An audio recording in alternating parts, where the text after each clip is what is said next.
Hello, and welcome. Dalton is in the shed tonight, so hopefully he will behave. As he knocks stuff off of my desk, I am going to let my guest introduce himself. I have Sonny Las Vegas below me, and then Caddy Corner. Oh, I went the wrong way.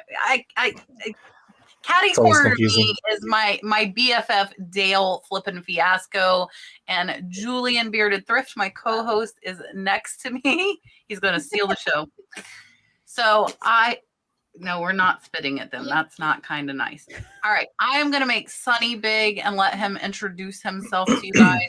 And Richard and Mark will be dropping links to everybody's channel throughout the show. So definitely check these people out if you are not subscribed to them. Here is Sonny. Hi, everybody. I've been reselling for probably around 4 years now, mostly part-time, and now this month kicks off my 6 months reselling. For the longest time, I was mostly dealing in apparel, and now since being full-time, I've opened up to other categories that just help me grow and succeed and reaching my goals. Hello. My channel is Flippin Fiasco. My name is Dale, and I am a part-time reseller. I'm a full-time marketing person at a credit union, so this is just my side gig for now, but who knows what the future will bring. Yes, ma'am. We never know. We never know, right? So he's going to like distract everybody all night. Well, the first thing that I see is a member, and he asked for a dolphin, so I am going to give him a dolphin. Diane Yomtov joined channel membership, so thank you so much. We're going to start the show off with a dolphin. Maybe. If it'll go.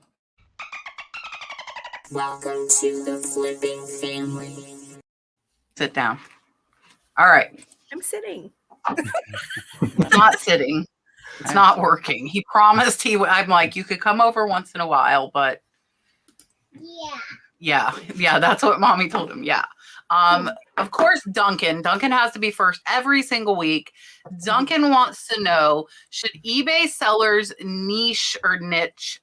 Danny says it niche, and it's in her name, so maybe it's niche, into several categories and become experts at selling certain items, or just list anything. Is this one of 20 questions for Duncan? Is he limited today? No, he gets 4. He gets 3, but okay. He pushes it to 4. I would say from my own experience, I was big on apparel for years, and not until when I went full-time, clothing started becoming less and less of something I could make money off of. So I ended up pushing towards electronics, and rather than just looking at everything and trying to overwhelm myself like I did in the very beginning, I just took my time with electronics, and little by little I'm looking at other things, and I showed that on my Instagram. But I would say be really good at one category, and when you have time, which is the big thing, because that's costs more money than anything, is time, is just venture out into other things when you have time. Yeah, so there's definitely pros and cons. Like if you really specialize in one thing, you're going to feel like maybe you're leaving profit behind at the store if you see something that you know is a reseller. But at the same time, for like systems and processes and efficiency, that's where the benefit of niching down comes into play. So you have to decide kind of what your goal is and how you can reach that goal, whether it's by doing a little bit of everything and that's what's going to make you happy, or is it niching down and being really efficient? Yeah, I would say that I like knowing, like, I know golf clubs real well, so I know that like that's a go-to, and I know I can make some money on those. But I also like to sell everything, never like leaving anything unturned, because you never know where money's going to be. So I do a lot of research. But if you are, it all depends on how you want to run your store, to be honest with you. If you want to have that niche down, this is exactly what I do. I know I use that box. I know I use that many bubble wraps. I know, you know what I'm saying, to get that done. I can't sell the same thing. I even get tired of golf clubs. I put them away for like 2 months already, and now I'm ready to get them back out. So I kind of get tired of things. Yeah, and I think if you watch me, you know, I like selling everything. And I will learn certain categories because I buy big lots of like one or two things, and I, will learn them, like scarves or whatever it might be. And so, but my big thing's always been, can you find it? Like, can you find enough of that one item or type of item that you want to sell? And if you can, then good. And do it. But if you can't, that's when I think you need to kind of branch out a little, learn a little bit more to make the profits. Because if you have one thing, like say you do shoes and you can't find any shoes, then you have no inventory and you're kind of stuck. But if you're in an area that has a ton of whatever you're wanting to sell, then go for it. I get bored really easy, and I have like stopped reselling multiple times over the years because I got bored with it. So for me, changing up the categories and what I'm doing kind of keeps it fun and interesting for me. So that's another big reason. Yeah, I think Miss definitely Janet. Go ahead. Before we move on, I think knowing what you can find in your area if you're going to be sourcing locally is huge. Like here in southeastern Pennsylvania, same area as Crazy Lamp Lady, we have like tons of the antique stores, and you can find a lot of vintage here. So it would be smart for me to learn that, where with shoes, like we here in this area, we wear our shoes until they're falling off our feet. So I tend to find like that I don't have a lot of luck sourcing shoes in our thrift stores. It's rare that I find a really good pair of shoes. So I think that's something that's important to consider. Okay. Sorry. Dalton like went out of the shed, decided he wanted to feed the chickens, and took off. So I had to mute myself so I could scream for him to get back in the shed. Someone's Janet wants to know if I am reviewing eBay stores this Monday. Yes. So the first Monday of every month, if you're a member of the channel, is the eBay store reviews, and that is this coming Monday. So on Sunday, I will post for you guys to put your store links, or if you don't have a store, just post an item link. We can do Poshmark closets too. We've done that before. So I always post the day before asking for you to drop your link if you want your store reviewed. But that is this Monday at 8 p.m. Eastern Standard Time. Let's see. I just thought, like, I'm doing my videos Monday, Wednesday, Friday. I'm going to have to, like, that it just dawned on me. I'm going to have to either do it early or really late. So my Monday video might be out early.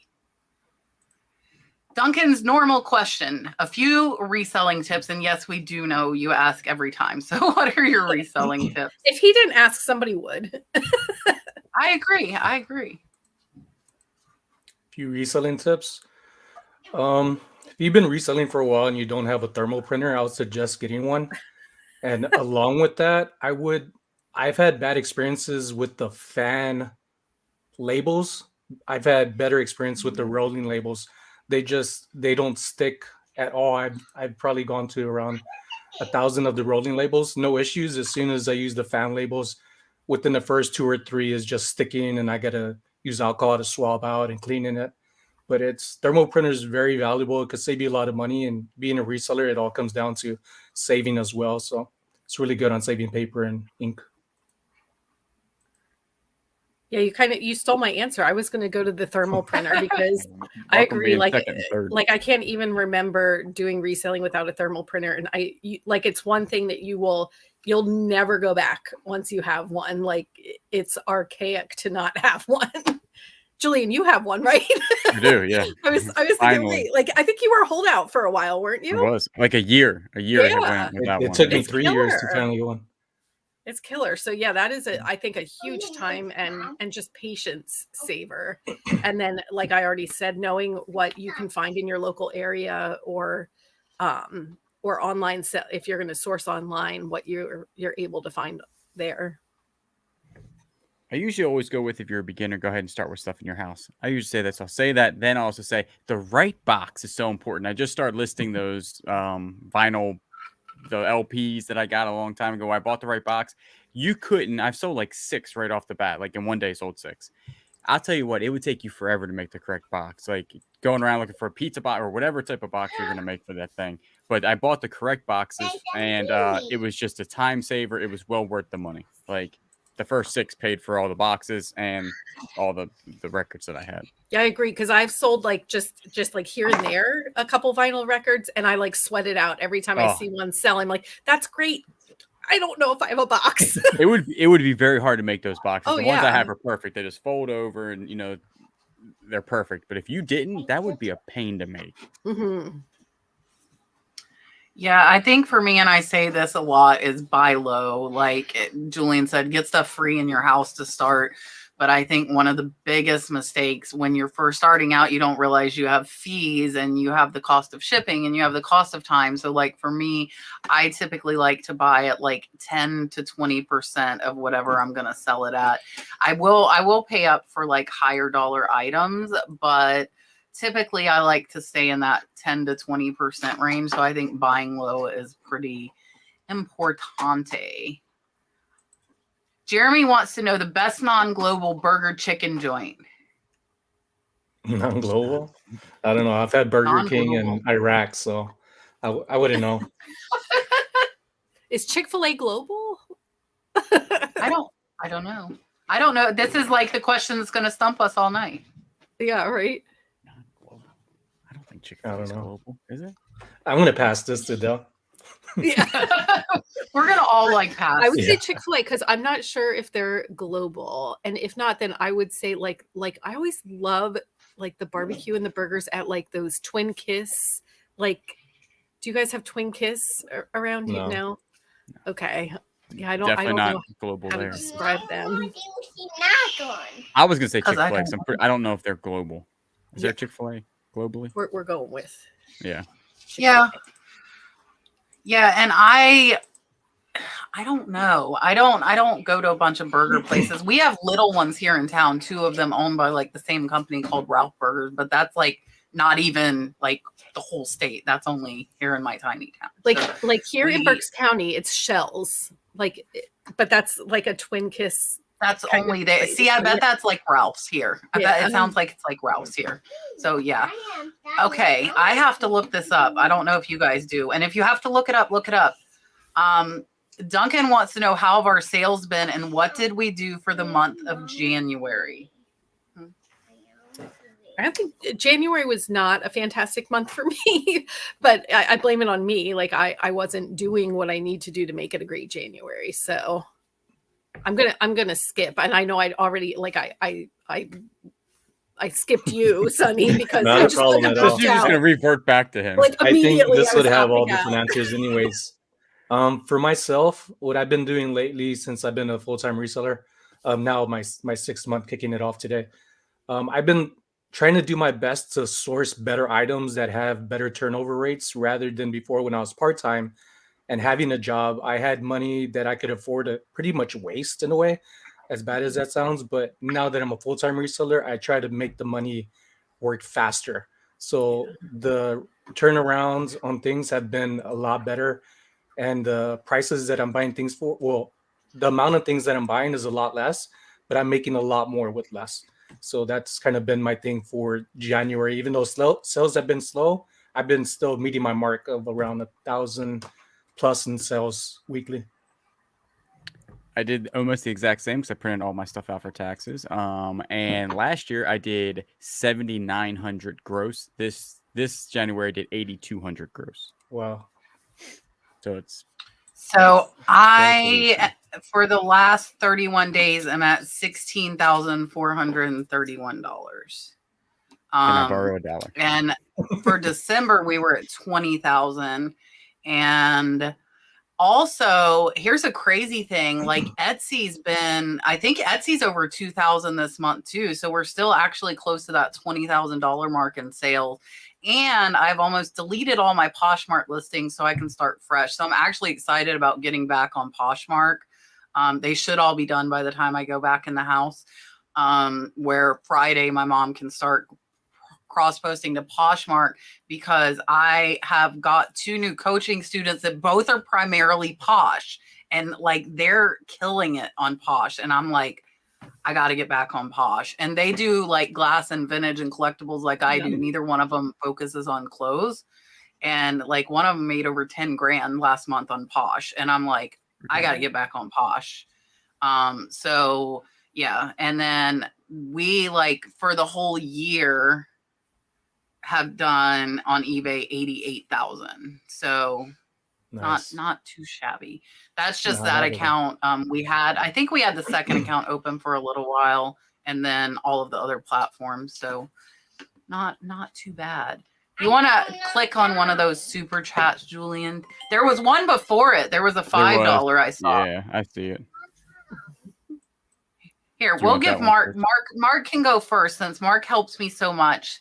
Thank you so much. I hope baseball was good. I hope Zoan won. Mark was a little late because Zoan was at baseball. So thank you so much for $10 super chat. Here is your dolphin. Super chat.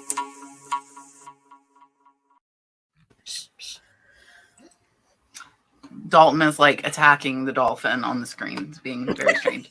All right. Thanks again, Mark. And then Miss Barbara wants to know, where are you going? Okay, he's getting ready to be going somewhere. Miss Barbara said, how do I get more positive feedback from my eBay buyers? I highlight a message on the packing slip and message directly a few days after delivery. So I really don't worry about receiving positive feedback as much as I did when I first started. So I won't say to make business cards or any welcoming cards because I don't do that. But every once in a while, what I do, I message people why they ordered something. And more times than none, they do reply back to say, oh, I bought this. And if you're looking for more, if you have more in the future, I'll follow your store, or I tell them to follow my store. But for the most part, I think the positive feedback comes with the people who tend to be like resellers, get more experience, that the feedback helps them as well as us. So it comes in time more than what you'll realize. So I did start including, like I got a business card made up on Vistaprint for relatively cheap. And I did start including that. And it just says like, please consider leaving feedback. Like, thank you for your purchase. Please consider. But then I have a new draft made that I thought was clever. Somebody did was, your order made my day. I hope this package makes yours, which I thought was a really cute message, and then encourages them to leave feedback. So I do include a business card, like encouraging them to leave feedback. I ship on time and sometimes early, and that sometimes helps. That's all I got, because really it's one of those things. I don't do thank you cards. I don't do anything unless I know it's a viewer, and then I usually throw in a little handwritten thing. And but other than that, usually just ship on time, have the package correct, make it look professional, and a lot of times that's going to be your feedback. Like early shipping, package looks good, as described or better than described. So.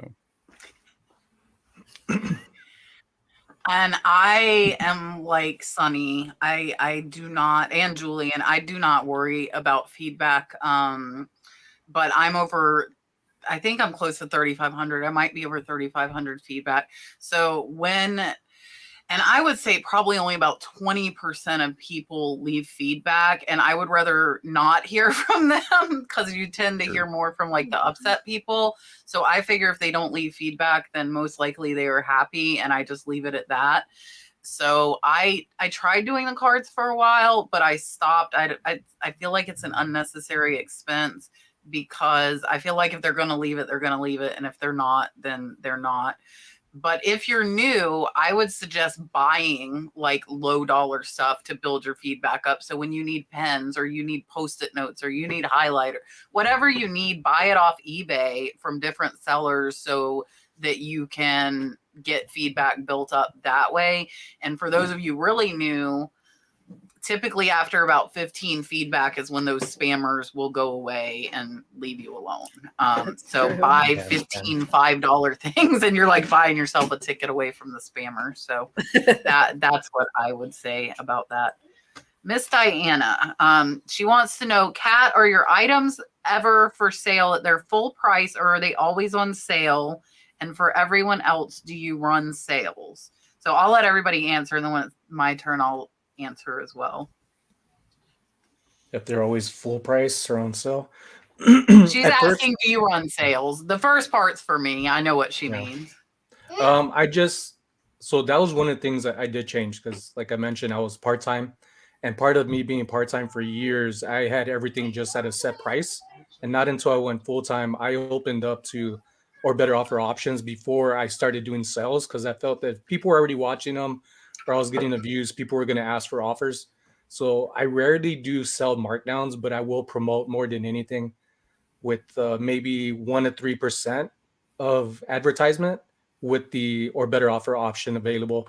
And from that, I've noticed a lot more sales come in with these little bitty things that change. And for me, the 1% and 3%, a lot of people that I follow have a higher percentage rate, like 9, 10%. But for me, I don't want to keep continuing to do those margins because that takes away from me.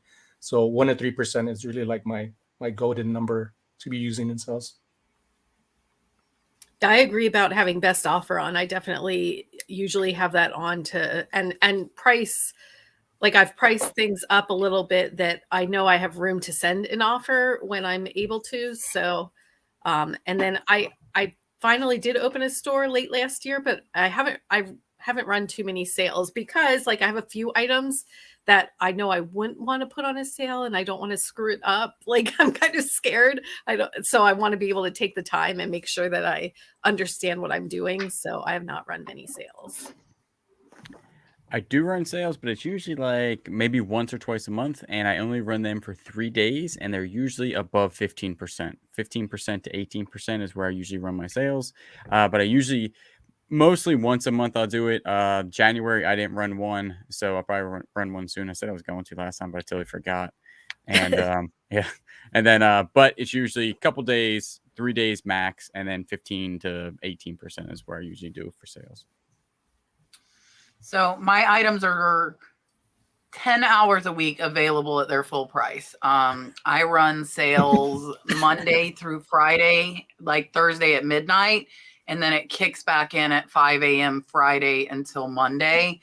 And I price up. So when my sales price is really my real price, that's kind of a marketing tactic. So like everything is priced up 30% and then it's put on a 30% sale with best offer, because really it's not really on sale.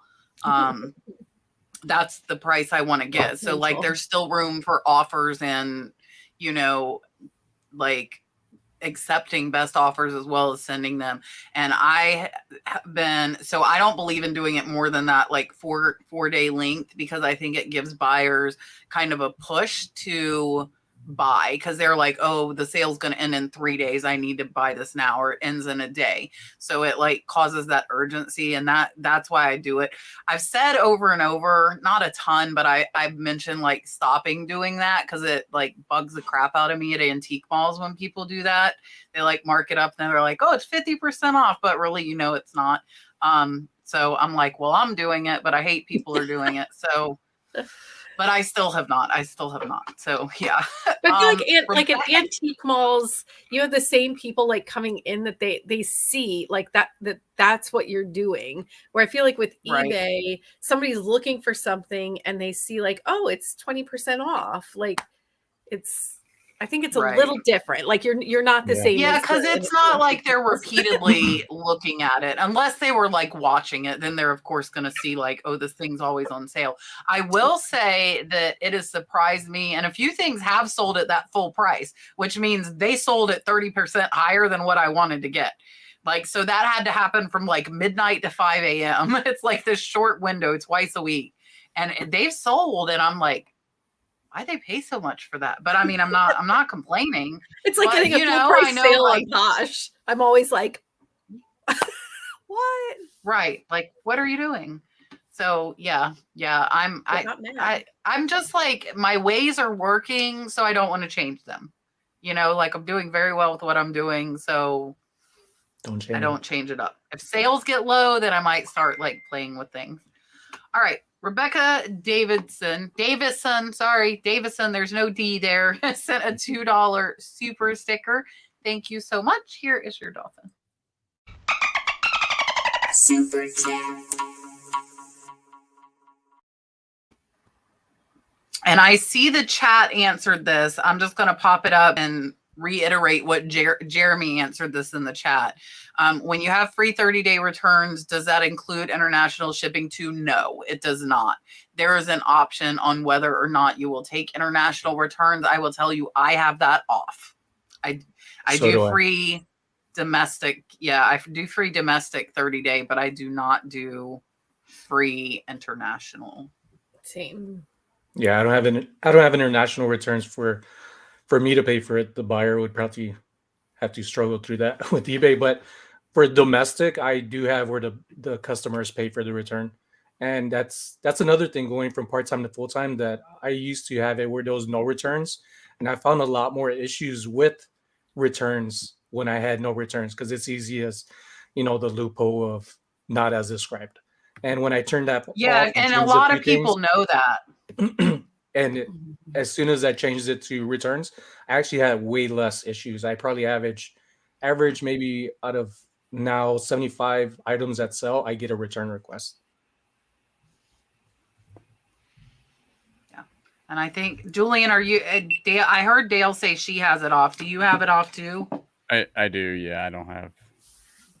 Okay. Well, actually, most of my stuff goes through global shipping. Do they allow? I mean, only if it's an INA, they would consider. So I think I got one from them as a not as described, but they then they make you pay.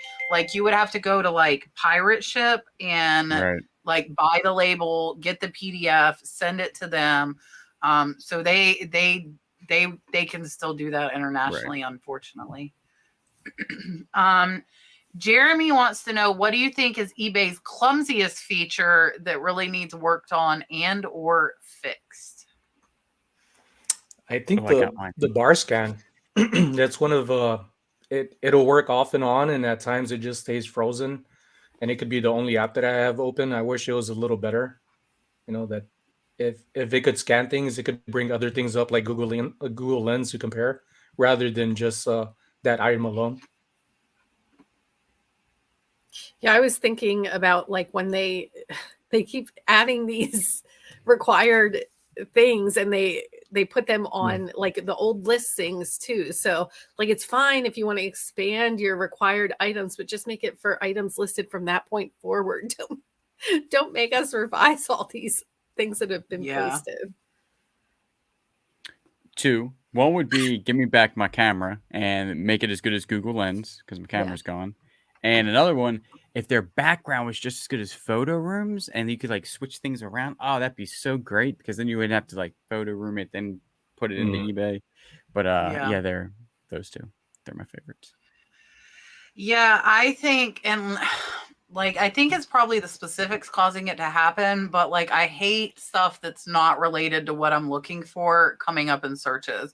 Like, I mean, like completely out in left field. You're looking for a pan and a shirt comes up. And like, I wish there was a way to fix that to where you could easier find what you're looking for. But that, on the flip side, that's like when I'm searching for me. On the flip side, that might make people find my stuff and buy more stuff. Like if my stuff randomly pops up into some search that it shouldn't. But yeah. Cam L, that is a new name to me. So thank you for coming in. I greatly appreciate the $5 super sticker. Thank you so much. Super chat. I was on Joey and Drew's live. I wasn't on there. I was in the chat, and I sent Joey and Drew a super chat, and they tried to do my dolphin sound for me when I sent them the super chat. And I'm like, your dolphins are very, very sick. I told them that last night. I'm like, you have very sick dolphins. It was amusing. It was kind of funny. Jeremy, am I gonna have to give before you we get to the question? Can I? limit? Oh, go ahead. We have to take a look at Kat's face. You've done, like, it looks so nice. It does look very clean. Yeah, I did this half, so I can claim this half. The counter, everything I did. But I had my guy that helps me clean the other half, and there is so much floor.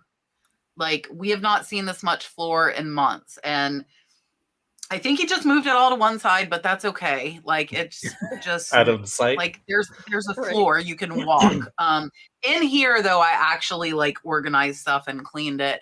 And my friend is coming not tomorrow, but a week from tomorrow, and going to start helping me list in addition to my niece. So I'm super excited about that. So I want to get it organized because we're going to I'm going to give her, we're going to do like Jocelyn and Dagny do. I'm going to give her 3 boxes of inventory. She's going to take them home and list them. And then we're going to meet and swap out listed for unlisted. And I am putting her on payroll. So I'm like super, super excited to have that extra exciting. help. Yes. And yeah, like I'm very, very, very excited. I was going to say, and I see a $5 super chat from Mark. We'll grab that after Jeremy. But I was going to say, Jeremy, are you going to make us give you a 3-question limit too, like Duncan? I don't see another one. And then they're numbering it. So then we really know how many questions. What do you think would be a good solution for higher prices at thrift stores? How would you fix the prices, and should you fix the prices? Is that their high prices that are ridiculous prices? Yeah. Kat, the one that got me started on this, is asking if you see something for a while, or even the first time, just ask the management or employees what you're going to get the management anyways, regardless of what thrift store, and say if you could get it for a better deal. But rather than it being one item, I would do like you would go to a garage sale or a yard sale, get multiple things and say, hey, I'm going to get these items, but can you give me a better price on this one? And all they could do is tell you no. Yeah. Yeah. So I mean, I wish that they would just have, I feel like especially I'll pick on Goodwill because that's, the behemoth. And I feel like they should just be responsible for moving items through their store, not getting the most profit from every item that they can. So they should have set prices for clothing, set prices for shoes, and not try to squeeze every last penny out of every item. So in my opinion, that's what they should be doing. Yeah, in my area, we don't live in a very rich area. So they price things up, and we know they're not going to sell because nobody's going to pay that amount of money. It's just not going to happen. So that's why when I do my videos, everybody's like, your Goodwill's got really good prices. That's because nobody's going to pay it. Nobody's, they literally won't. I see people that, that do thrift videos, whatever, and their shoes are $25-$30. That's not going to fly around here. Nobody's going to sell. Nobody's going to buy that shoe ever in a million years. So that's why I think they keep it low here, because they would have nothing would ever sell, nothing. Because we were just at real quick. Supply and demand, right? Yeah, we were just at one on 17 that had outrageous prices, say 3 months ago. We went back, their prices are now online because I guarantee nothing moved. They were selling VCRs for $30. They're back down to $5 to $7 because they're just not going to sell at that price around here. So they have equalized themselves on that one because people just aren't going to buy it. They just don't have the money around here to do that. Yeah, and I should go to the thrift store I said I was never going to again and see if they have dropped them back, because I feel like that's the same thing here that was going on. I agree with Dale, kind of like a flat thing. And I think that, or set up a model of a third of what it sells for on eBay. That's not horrible. There would still be a little bit of room, but they're setting it at eBay, or oh, this is $10 cheaper than eBay. And that's just not realistic. eBay has a worldwide marketplace. You don't have that in one Goodwill. You don't have that. So you can't command those prices. And it's not like you can always find what you need at Goodwill. If I wanted to go buy a new pair of shoes, not necessarily brand new, I don't know if Goodwill's going to have my size. So why are you pricing it you have everything everybody wants? And it's same thing. If you're nonprofit, right? If you're nonprofit, don't you move quantity, sell more stuff, and make more money for your business. I really feel if they had the flat across the boards, and a lot of them do, but then they get around that by having their boutique section that any brand name that anybody knows is on the boutique for $9 and $10 and $15. Stick to your flat price, leave it be. And maybe a few things in the case. You'll have more people coming, because then it's the thrill of the hunt. Mm-hmm. Yeah. Yeah, that's what I would do. Miss Phyllis Van Warmer sent a $5 super chat. Thank you so much. Here is your dolphin. Super chat. And then Miss Diana, she said she's needy tonight. She's getting her questions in tonight too. It's okay. Do any of you use eBay International for Canada or Australia? Isn't I'm assuming she means eBay Standard International. That would be No, what I I do not. assume she means. No, I don't. Yeah, no, I do global shipping program. Yeah, I don't either. I do. So I do anything $50 or less out of my pocket. So if I paid 50 it's selling for 200, I still do Standard International because I chance to lose 50, and it makes the shipping probably a third. I think it's about a third cheaper for your buyer. So especially like the Canadians, they'll pay like $10 or $13 to ship first class item. But I think global would make it like $30 to ship that same item. So I do it for everything that cost me $50 or less. So basically I know like the most I can lose when I ship that out Standard International is $50. That's what I do. And then if I stand to lose more than $50, it goes global shipping because you have more protection with the global shipping. Maybe Sonny can answer this. I know I cannot answer this. Or maybe Dale. Dale does a lot of shoes too. Pame wants to know, how can you tell if Nike sneakers are real or fake? I bought a pair, but I'm afraid to list them. Usually you could tell right away with the stitching and the label. If you're having trouble trying to find the code number on the label, doesn't mean that it's fake. It could just mean that it's just an older one that's generated out of the system. And with that, I think there's an app that Drew last night with Joey is talking about called Check, if I'm correct. He said that you could send photos and other people who are more experienced could check on that. So that's word of mouth from what I heard last night. But for the most part, stitching, look at that style number on the back, which is usually starts with 2 letters and then numbers, then a dash, and then 3 other numbers followed. If it looks fake and it looks tacky, especially if the label says leather, but you feel that it's plastic and things aren't matching up, then I wouldn't chance it. Follow your gut, because we're here to make money, and the last thing you want to do is want something to be worth more than what it is, and then it'll come back and bite you in the butt. Yeah, I would say, yeah, the details really matter. Like the quality is going to be there on a brand like Nike. So I can't say that I've ever seen a fake pair of Nike. So I'm not real well versed on that. I think I've seen a couple of pairs. Like at the flea market and stuff. And to me, they stood out. Like I knew they were fake. You know, if you've picked up any regular Nikes, I feel like you'd be able to see it. Mark sending a super chat for Sonny here. I'll let Sonny show it big. Look, we'll make Sonny big so everybody. I get this at Savers probably several months ago for like $4, and I've been having people on my lives ask about it, especially up here as a vintage '80s Teenage Mutant Ninja Turtle poster. But they're keepers. They're not for sale. Let me give you your dolphin, Mark. Thank you so much. Super chat.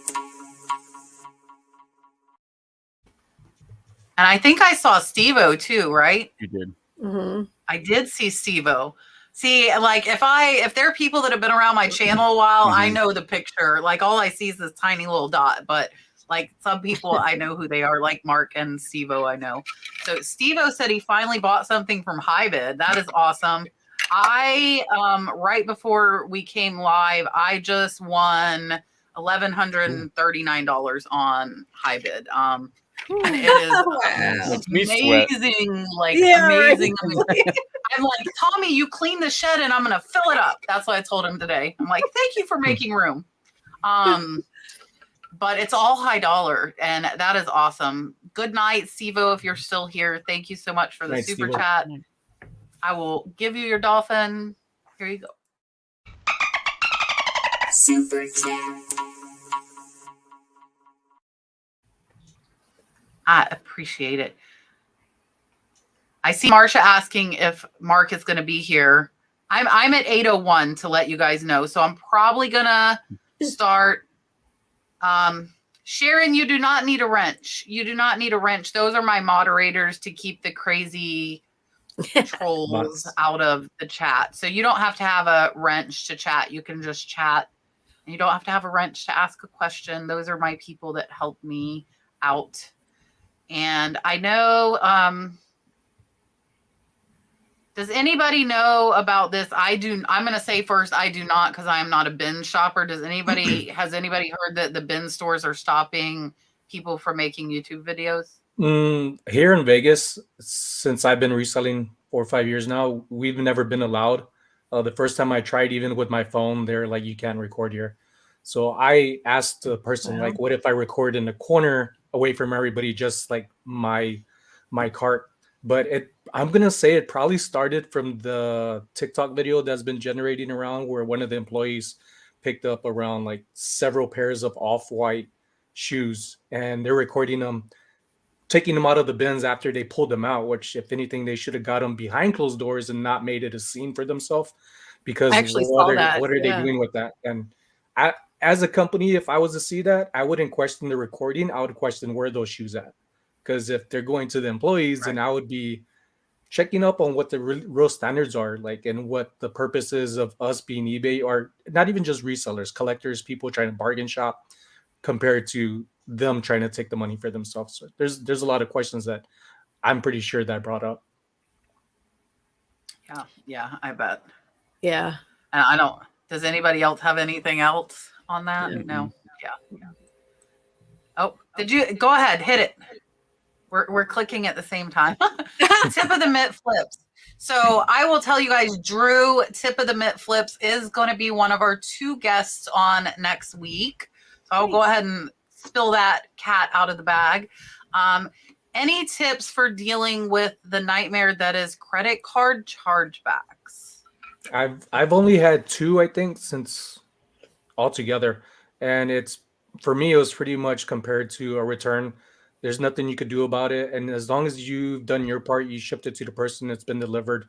What usually eBay has done for me in both occasions is that they still didn't take nothing from me. I was still able to keep the sale amount of money, and the other person, they just paid them off on that side. So I've never really had any other issues with that.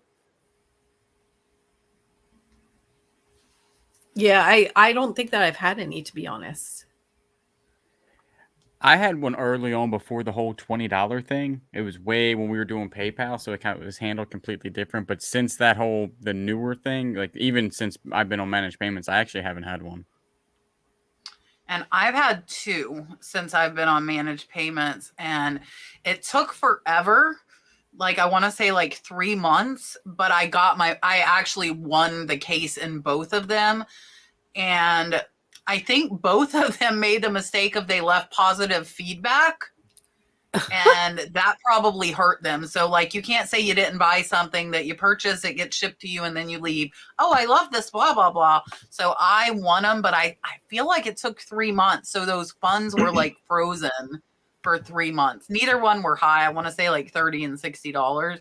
But yeah, so that was crazy. I'm going to give Drew his dolphin, and I see the super chat from, I believe it is Mike. Here is your dolphin, Drew. Super chat. Is it Mike? Is it Mike? It is. Well, Disney didn't take all your money because you're giving me $4.99. I'm happy with anything. I'll take like 99 cents. I'm not picky. It looks like you guys had a good time. So it's funny because he's from the West Coast. So he's like Disneyland area, and he's over here in Florida. He's been in Florida, I think like a week. I feel like I've been seeing his posts, him and his wife, and they went on the Rock and Roller Coaster, which is like my favorite roller coaster ever at Disney World. That is like an amazing roller coaster. And I'm like, oh, that's my roller coaster. So yeah, so I'm glad you're having a good time. But he came when we're freezing here. Like the night we got down to like 20 here, he's here. So yeah, I think we've warmed up a little, but we got down in the 20s. I think we got down in the teens a couple days ago. It was a little crazy for Florida, but you know, it happens. It happens in North Florida. I'll tell you guys, I'm only about an hour from Georgia. So I'm like at the tip top of the state. We are more like Georgia weather versus down south. But I saw like south of Orlando was freezing. They said it's going to like, the orange crop's going to be like hit really hard. It's going to be really bad this year, they said. Yeah. Aren't you which sucks. basically like at the crux of the panhandle? The bottom part, yeah. The bottom of the crook. Yeah. I'm 30 minutes from Brown Ocean. My ocean is not blue and pretty like you see in pictures. My ocean is the crook, which catches all of the junk from everywhere else. So, yeah, that is our ocean. But here is your Super chat. Listen, Jeremy is right. So I think 2 videos ago, I put in Dalton saying hello, hello, and or hello, hello. And he like yells at me, are we going to do a video? I'm like, no. Can we go live? No. And now he knows. I'm like, we're not going live tonight. He's like, it's Tuesday. And I'm like, it's not Tuesday. This was like Sunday. So he even knows now that like the live is Tuesday. And he's getting very, very smart. Very, very smart. He is a smart cookie. He is, yeah. Cynthia, putting your store on sale is in the Seller Hub under marketing, sales, and promotions. And then you do a markdown event and a sale in there. I think I have a eBay Seller Hub video. I think I go over it. I think. I don't know if anybody knows this. I don't, because every time I go on vacation, I leave my husband at home and our business keeps going as normal. But Vicky, does anybody know how long you can put your store on hold? I've only done a week, I think the most, but I don't know the actual limit of the days. Yeah, I think the most I've ever done was 7 days. I feel like I know Poshmark let me put my closet on vacation till June. That was nice. I'm like, oh, it'll give me that long to get it back how it needs to be. But now I've got it all. I'm super happy. I feel like eBay might give you 30 days. Did anybody else in the chat? Somebody just said 30 days. Yeah, ping. Okay. Yeah, I feel like it is. Sharon B is asking any suggestions on where to purchase lots. I mostly go to thrift stores. I just now started getting into high bid, so I wouldn't be able to tell you. I wouldn't be the one to answer this question. Yeah, I would say Facebook Marketplace and high bid or other auction sites. We also have like some max sold around here. And yeah, so but you do ThredUp, Dale. That's a box lot. It's higher dollar. That's true. Yeah. I love the DIY designer boxes. Actually, I listed a pair of Gucci Ace trainers.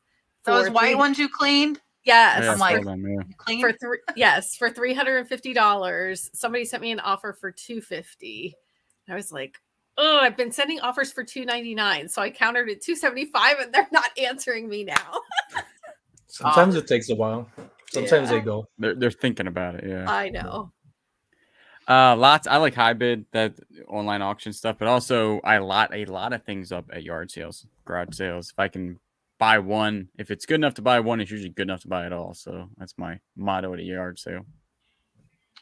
Yeah, and I agree. Like high bid, of course. Like I just bought a ton of stuff when we started tonight. Estate sales and garage sales, just like Julian said, for sure, like make a pile and ask them to give you a good price, and most of the time they will.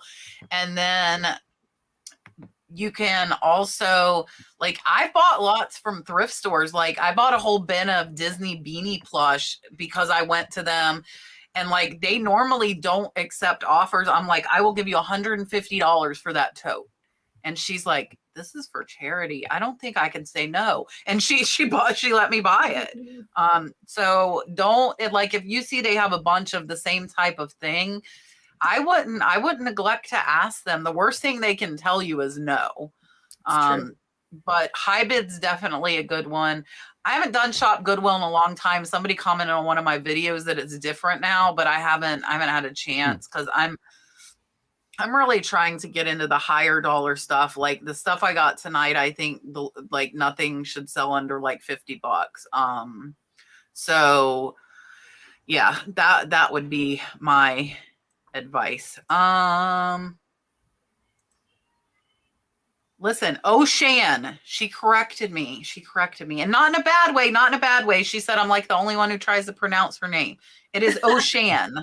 O'Shan Deals. If you have PhotoRoom, how is the pay? And if you have it, do you have the paid version? I guess we can all answer that. I got the paid version, and I think it was, I want to say it was like 60 something bucks. I could be wrong, but whatever the year was for it was a lot less than paying monthly. So that's the reason why I got it. And another reason why I got this app is because I could afford to buy it with what I'm getting back in return compared to what when I first started and hearing about all these apps and things to buy.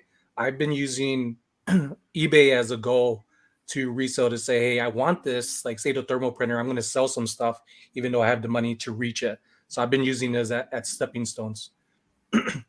Yeah, I think that the biggest benefit to the paid version is that you can edit multiple at one time. And Kat will tell you too, that's a game changer. It is. Yeah, I like the batch version. It's upgraded. Yeah, I have the paid version too. And when I first started, like I was really hemming and hawing about buying it. I was like, $70. That's a lot for, to alter a picture. And yeah, I know, right? I was like, I'm not doing it. And then I fought with myself and I was like, just do it. So I did. And it's really good. Like the batch versions that's exactly what I do now. I've changed my entire way how I list things, because like yesterday I listed 37 items and I never left the sofa. It was amazing. Yeah. And I batch photos. I do the same thing. I like shoot a bunch of photos out here and then off to the couch I go. And I can't really add anything to what everybody has been saying. I do. Hopefully I finally got in touch with PhotoRoom. So hopefully I can have a PhotoRoom link soon. They finally answered me after months. So I'm excited about that. Clay my good friend over in Texas, he said I can't buy Tootsie Rolls. I'm trying to lose weight. That would be like a no-no. I'll eat Tootsie Rolls find something. What'd you say, Sonny? I'll eat Tootsie Rolls all day. Okay, so I'll have to buy Sonny some Tootsie Rolls. I'll buy Sonny some Tootsie Rolls. Clay, here's your dolphin. Thank you so much. Super chat. I have to say, my daughter is working an internship at Hershey right now. I am never going to lose weight. I mean, it's just never going to happen. I will eat some Kisses, even though I'm not supposed to. Tootsie Rolls, I think I could pass up, but I don't think I could pass up Hershey Kisses. Like, I really don't think I could pass up. It's killer. I said to her, like, I'm addicted to chocolate. Like, oh, I'm a little hungry. Oh, there's chocolate. Like, see this? Chocolate. Yeah. I'm going to assume, Sean, how are you guys taking this? Are you guys taking this like eBay to post, or are you taking this as like YouTube to post? It says, I would love to know how you broke the nervousness or doubt to post for the first time. I just, for YouTube, recording myself. At first, I was recording myself and trying to be too perfect to say every little thing good. Then I realized, and learning from digital media, what I went to school for, one of my instructors said, hey, when you're on your own, you're recording yourself. Just record yourself. If you hiccup, just talk it through. The same way with writing your descriptions, they'll try to make everything perfect. Just run it through. And then the second time you start to realize how to just be better at it. This is for video purposes, but I'll tell you, before coming on live like this, I do my own lives and go on lives with other people. And for some reason, I was getting nervous. I was getting butterflies, I guess, because there was a big gap from when Kat asked me if I wanted to come on today. It's probably been about a month or two. And not until like a couple of hours, I was like, oh my God, man, like I'm getting nervous. Why am I getting nervous? And then the hot seat that I'm in, I was even more nervous. I was like, we thought we just like double down, Sonny, just double down. But that's who I am. But I would say with nervousness, with anything that you do, it's something that you care about and you care. which is good to be nervous, and there's nothing wrong with it. Let people see you, because other people could relate to you and push forward with what they're doing as well.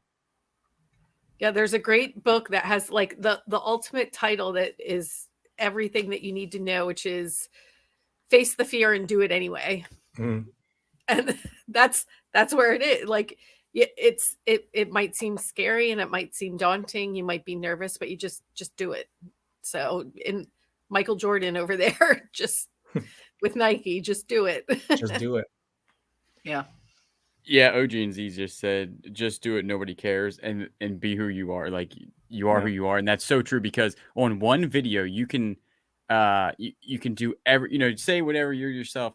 One person will hate exactly what you did, and then the comment under it will love what you just did. You're not going to make everybody happy. You're going to get hate. You're going to get love. People are going to like you. They're going to hate you. As long as you are who you are, there's nothing. Just hit that record button. If this is to do with YouTube, hit it, post it. And then do 150 more videos, do 300 more videos, do 1,000 more videos, and keep posting that thing, because you'll get better every video. And if you get worse, then you'll learn from that, and then you'll get better again. Yeah. So, yeah. And if it's eBay, because I can't really add anything to what they said. If it's eBay, the same thing Dale said, just do it. Like, you're gonna make mistakes, and you'll learn from them. Hopefully they're not costly. Like, watch videos. I have a like step-by-step how to list on eBay. Look for other like step-by-step on how to do it so that you feel comfortable. And I think once you realize how easy it is, like, it is a lot of work, but it's not super hard. And if you like doing it, like, it's fun. Like, it doesn't feel like work. That's the big thing. But just do it. Like, there's no other way than to like just start. That is the biggest thing. And then once you see, oh, like nothing bad's happening, then you'll be fine. And if it does happen, just know that that's not the norm, and you just got to let it kind of roll off and keep pushing through. If that's really your goal, especially if your goal is doing this for extra income that you need to pay bills, then that's a pretty strong motivator to like, you've got to just do it. You got to just do it. All right, Julian, what are you doing to get ready for your upcoming nuptials? Oh, well, I got my suit. That's what we did yesterday, 2 days ago, 3 days ago.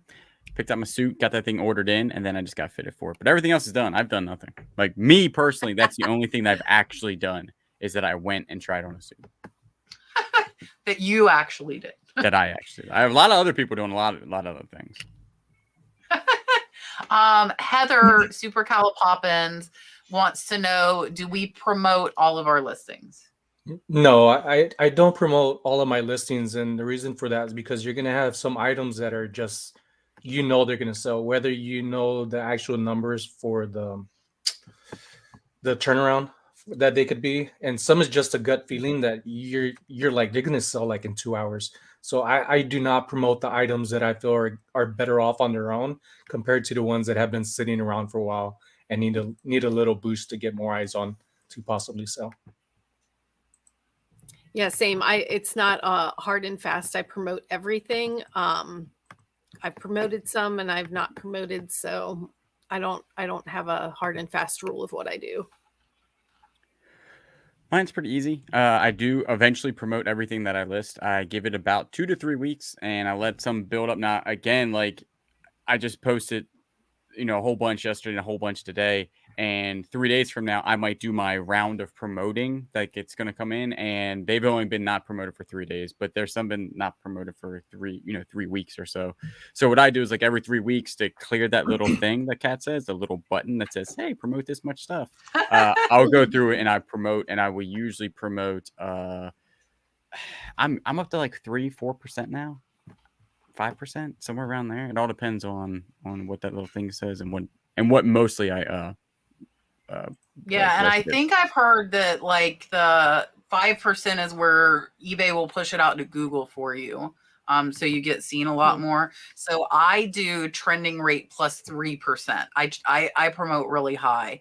But that's because I have the volume, but I feel like I'm making a lot more by promoting, and that's moving more out of my store. And they don't all sell promoted. Like, that's a key thing too. Even if it's promoted, that doesn't mean it's going to sell promoted. So I promote really high, but if eBay's fees 12%, I promote at 8. I'm at 20%. And guess what? That's what Poshmark charges, you know? So like, I just figure 20% for my fees kind of everywhere, just as like kind of a given. Fluffy Pets, what do you think the most important thing to know when reselling? I think it's being honest with your actual items, honest to yourself, because when you try to make something more valuable than what it is, say you got brand new shoes, you say they're brand new because you just cleaned off a little bit of smudges, but in actuality, if in person somebody sees it, they're used.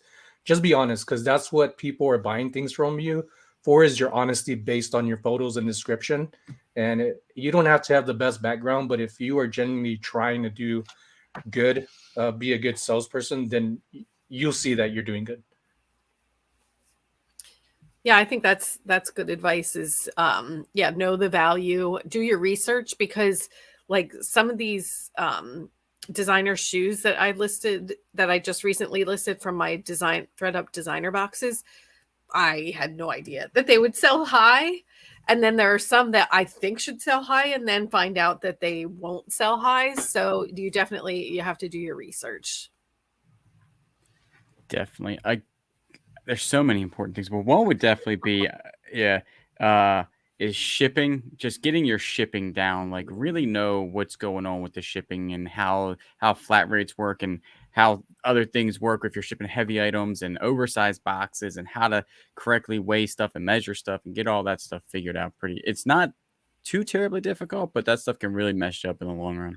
Like what goes media mail, what can be shipped international GSP, stuff like that. Just little things. Don't ship lithium batteries. I'm muted. Sorry, so I keep disappearing tonight because I have a new brand of contacts and they are not liking my ring light. That it's like I can't see. So that's why I keep I'm like sticking my finger in my eye, and I thought people wouldn't appreciate that. So for me, I would say that it's business, not personal. And it took me a long time to learn that. And that means like a return is not personal. A lowball offer is not necessarily personal. Like if it's too low, decline it and move on. Like don't let this stuff anger and upset you. And that's the same thing with like these YouTube comments. You know what? Put whatever you want. I can hide you. You can never be seen again. Goodbye. Have a nice day. And the same thing with reselling, because like you get mad over it and then like it kind of like can catapult you and like ruin your whole day over what? Like they're not buying your thing, you know, you're not really losing money because they weren't going to pay for it anyways. So I think keeping it, you know, and the negative feedback, same thing. Like, and I respond to every negative feedback. Respond professionally. Your future buyers are going to read that. And if you go say, hey, like, they might not buy from you. So keep it professional. Remember, it's business. Sometimes, like I was talking with somebody earlier this week, same thing. And they told me what they said. And I'm not going to say who they are, and I said, I would have felt you were passive aggressive too. I said, I agree with your buyer. And I'm very honest. If you guys ever want to know anything, I am bluntly honest, whether you like it or not. And I told them, like, keep it simple. Like, just keep it simple. Because they wanted to return. And she's like, oh, I had a lot of interest in that. Anyways, send it back. And I'm like, no, like, you didn't need to say that. Just, you know, I'll provide a return when you ship my item back. Thank you. Have a nice day. Like, just more is less, or less is more. Less is more. Less is more. Yeah. Like, just keep it professional, keep it simple. I will sometimes type out what I really want to say and then I delete it. Yeah. Oh, yeah. Like, oh, that felt so good to tell them what I think, and then I erase it, you know? So, yeah. Is that Larry Lafferty I see? No, it's Larry Way Out. Man! I thought it was Larry Lafferty. Okay. Larry Way Out, who is absolutely amazing. And I will tell you guys, and I don't know, Richard and Mark, if you could grab Larry's channel link real quick. He just hit 250 subscribers. Yes. And he actually asked if he could put our Death Pile Destruction logo, which Dale made and I gave permission for. So hopefully Dale's okay with that. I think he probably would be. in his upcoming video. And I met Larry in person in Cincinnati last year. He's absolutely amazing. And he said it's only 6 weeks before garage sales in the Midwest. And he's saying to join, speaking of the logo he wanted to borrow, we're up to 6.1 thousand. And I think it's only been like 2 months, right, Dale? It's not been long. Yeah. It's really new. So our obviously resellers have a buying problem. There's a demand out there. Very popular. Yeah. What was that? All right. Let me give Mr. Larry a dolphin. Thank you so much. And we appreciate you mentioning the group in your video. Thanks. Super chat.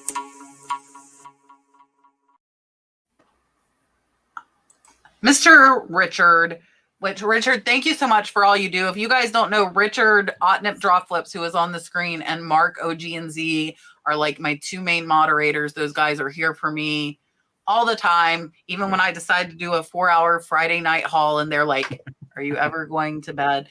They are always here for me, dropping links of our guests as well as some of my affiliate links for me. So I appreciate both of them very, very much. And Richard wants to know, do any of you use USPS scan sheets? And like, I don't know if he means explain how we do it or explain why. I don't know. I've never actually created the scan sheets as a reseller, but I did use it when I worked for the post office. We would have resellers come in, they would give us a sheet. It has everything laid out, just a quick scan. And the only thing I would say with that I saw resellers do, it was say that they actually had all these items. Most of the time, the employees are not going to count the stuff. They just scan it. So if you actually didn't turn it in, just go drop it off. Because little things like that, hiccup, little packages fall in between the seat if you don't have the bags. But yes, they're very useful as an employee. But I've never used one as a reseller. Yeah, no, I haven't used them either, but I'm also not like a high quantity. I'm also really fortunate that I can just set stuff out at my mailbox. I don't have to schedule a pickup or anything. My postal worker is awesome and he will take them for me. And I also have like a mail and ship store near me that takes UPS and post USPS. So I'm very lucky where I live. Sometimes I would say 4% that I use a scan sheet. The rest I don't. And my post office hates me. And I would say, stand me. They're like, oh, there he is. They're like, you leave. Why do you live down the street from us? Pick another one. Yeah, and it's funny, our post office actually like tells people to come watch my YouTube to learn how to make them that don't. Because so I do a scan form 100% of the time. And Julian Sonny was talking about like them counting. So I went one time and it was a new guy and he's counting and I'm like, are you friggin' kidding? Like, are you kidding me right now? Yeah, like, can you just scan my form and take my boxes? One time ever have they actually like, let me make sure you have what's on. But I have found a small poly 2 months later in between the seat in the vehicle. So, and that's true. It like shows it scanned because you put it on the scan sheet and then you lost it on the way to the post office.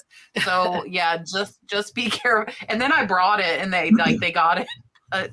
Yeah. So we use them and it pops up after you print your labels on eBay. If you bulk print, it pops up and just says print USPS. And you can I just print it on my Dymo label. You just put fit to page and it prints out on a Dymo label. And that's how we do it. So yeah. I just want to say hello. My good friend Dom, Primetime Treasure Hunter, is in the house. We appreciate you coming by. If you're still here, I'm so far behind.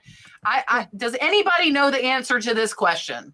Why does Duncan always have so many questions?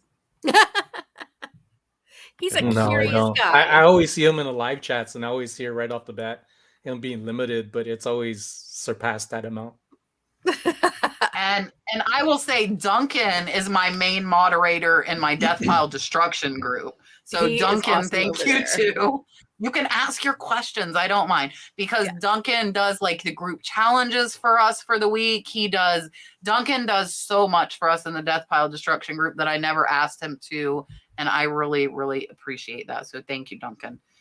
This question is for Sonny. When did you go full time? This is 2 days, my kickoff of my 6 months full time.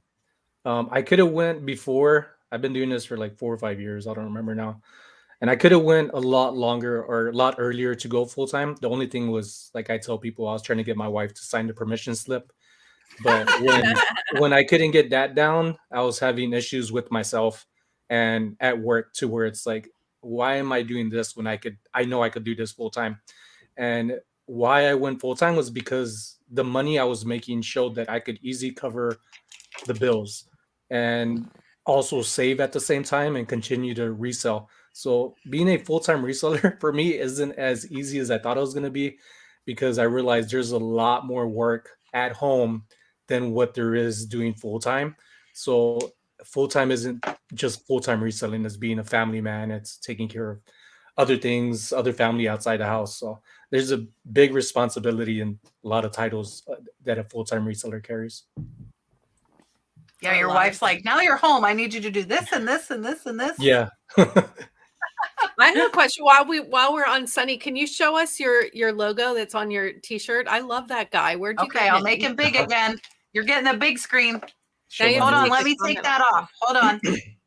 Okay, there you go.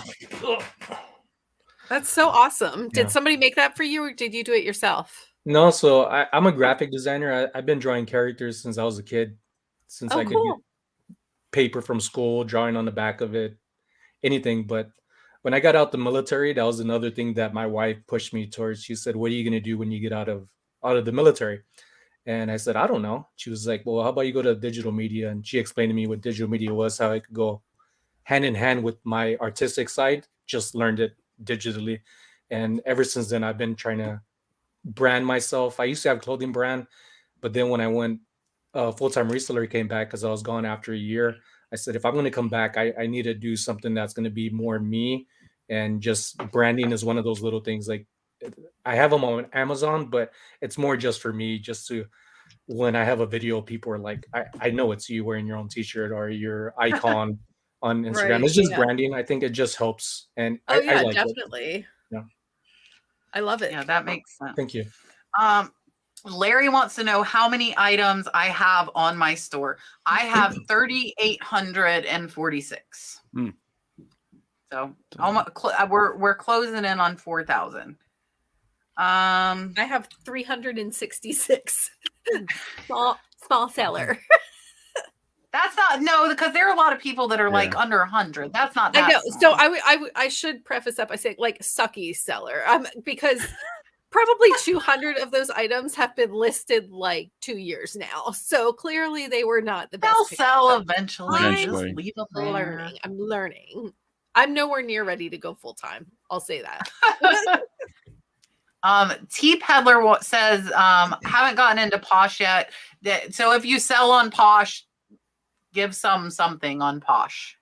I used to sell on Posh and I did fairly good on it, but I felt like the prices and that the things we're selling were like a quarter of what, like, I should have made three quarters more What's than what it so was selling for. crazy is, Sonny, the people like my two coaching students, they're like, you need to mark up for Poshmark. They're selling stuff for more. And I wasn't, though. I was like you. I wasn't selling it for more.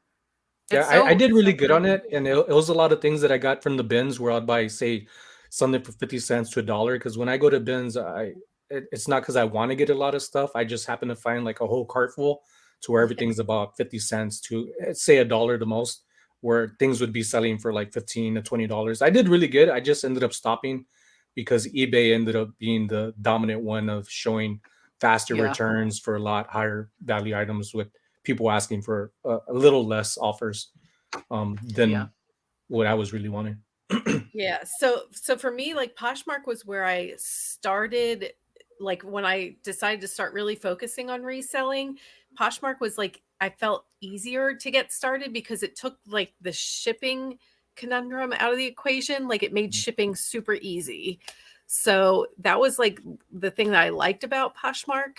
And now I find like for like the designer items, clothing, purses, shoes, that's where I do well on Poshmark. But maybe I should branch out. Like I haven't been listing my other stuff on Poshmark. I've only listed on eBay. So I guess I really don't know if it would do well over there.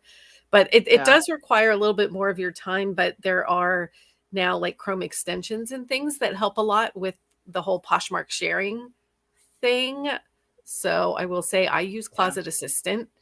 I don't know if Poshmark's That's eventually the going one. to slap my Is hand that the one for I it. use, or that's not the one I use? I think that's the one I use. I'm not sure, but I don't it know. shares for me. I actually just hit my daily limit of 4,000 items, and I only have Yeah, like I think it's the one 200 I have. You just listed. have to like hit unlimited and start it and let it go. Yeah, Yep. that's the one I have.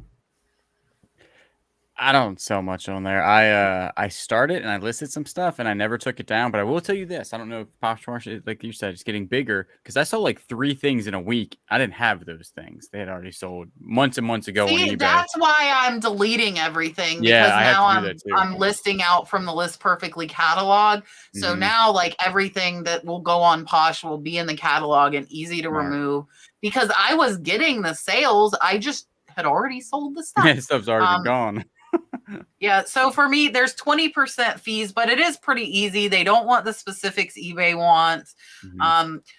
There Everything is the can whole go like, in a priority, a free priority box. you can put it in any priority box, even flat rates. You can use any priority box for even like if you had a ring, you could put it in a 12 by 12 box and it That's wouldn't easy. matter.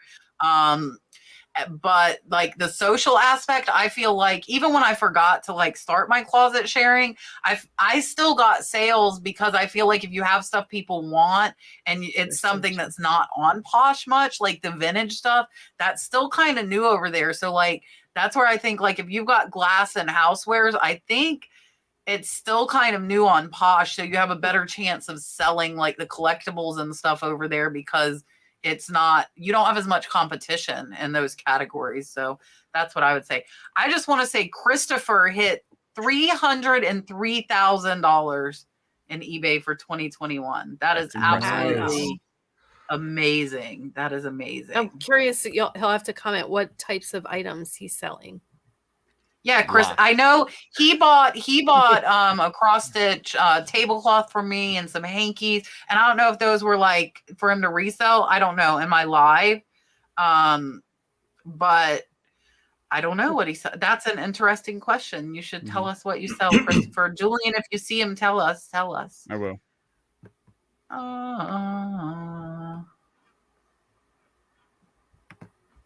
I'm searching. There's lots of chats. I am going to go ahead and answer this for any Posh thing. On eBay, do you let item? Well, no, we can. Sorry, I read the question wrong. On eBay, do you let items automatically relist, or do you delete and relist them? I delete and relist them after probably a significant amount of time, to where I'm like, wait, why is that padded flat rate envelope $7.50? It needs to be at $8.50 or $9. That's when the numbers you start to tell like how far back you've had it with shipping costs. But yeah, I delete and relist, or so similar. I've just been letting things automatically relist.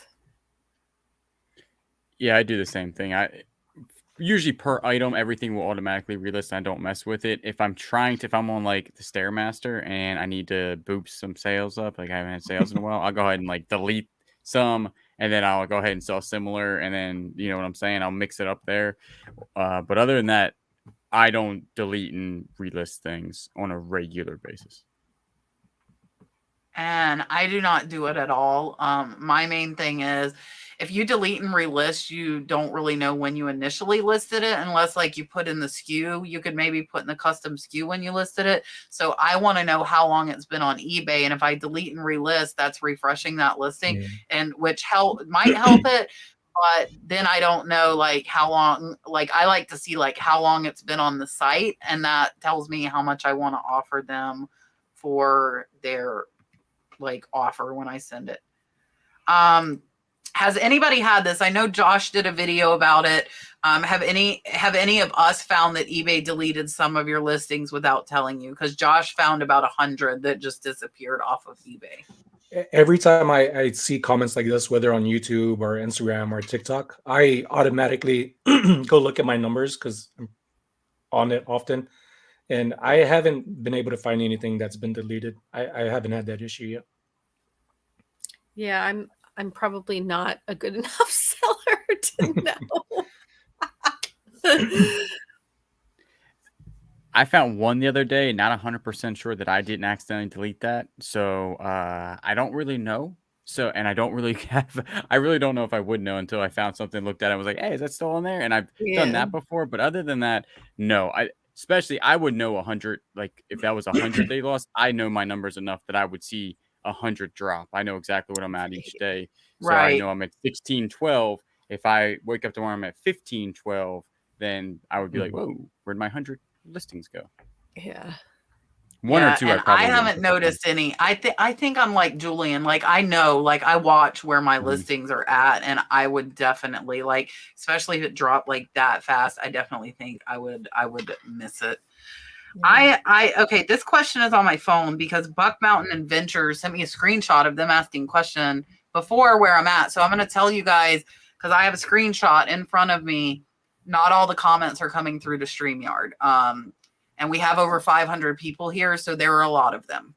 Because he timestamped it, so I can see when he wrote it. So so you, in other words, you guys have to listen very closely right now. Okay. It says, question, Chris here. Do you think eBay will fix the offer issue?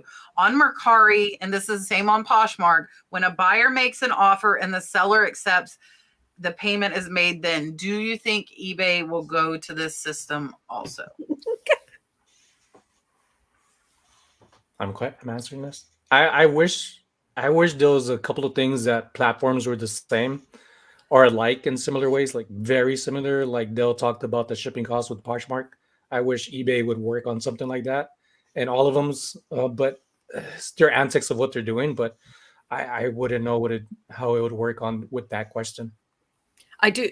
When we talked about eBay and there was a question earlier about like what we wished eBay would do, or wasn't there? I think that is something. Yeah, like when you send an offer, if somebody accepts that offer, they should pay immediately. Or if they send you an offer and you accept it, they should have to pay immediately.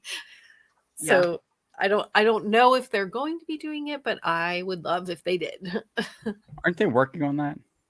I hope so. They are. So they're rolling that out. That is in like trial mode. So some sellers already have that. I do not. I am not one of those sellers, but it does happen. So they might be working on it. We know that. Yeah.